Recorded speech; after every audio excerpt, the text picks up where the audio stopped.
lures. Here's one of my favorite ones, guys. A lot of people don't fish. This is just the old jig head worm setup.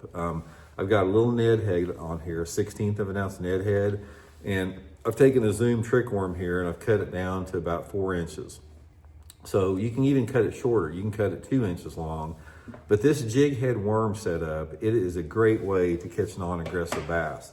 Now, a lot of people use a shaky head, and the shaky head works, but there's a different type of a presentation on the old school jig head worm. There's something about it to me that a non-active, highly pressured bass, especially in a little bit clearer water, they like a jig head worm better than the shaky head a lot of times. I don't know what it is about it, but that's my setup right there for it.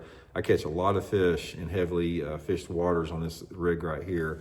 Usually fish it on like 6-pound test Seaguar and Vizix line, just around whatever cover is available on the lake that you're fishing.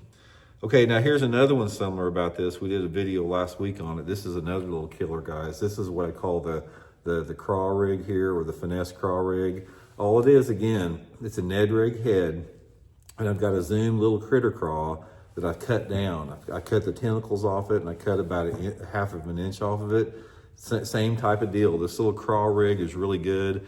Especially I like to fish it on any type of steep or rocky bank, like riprap banks or bluff banks. Again, 6-pound test line, you'll get you a lot of bites, especially if you have a lake that's got spotted bass in it. And also, guys, I'll link every one of these lures that I'm talking about here today. I'll put them in my Tackle Warehouse link in the description of this video. If you guys would like to use that link to order some of them, it's a good way to get you some baits and help the channel out. And also, guys, Tackle Warehouse has got a Black Friday sale going on right now. They got 25% off on a bunch of stuff on the site, so you can check it out, my link there. But this little craw rig, that'll definitely get you some good bites there.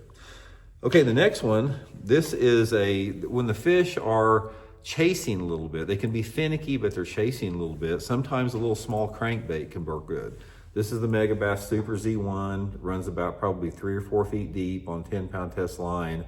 And guys, this is a really good bait for highly pressured fish. It's a little bitty bait. It's only, a little over maybe about 1.25 inches long. I parallel rocky banks with this thing. It's a really good riprap bank. Riprap is a great place to fish on a heavily fished body of water, because even though riprap gets fished a lot, there's a lot of fish that use it, and a little bitty crankbait like the Super Z1 is a really good way to catch them.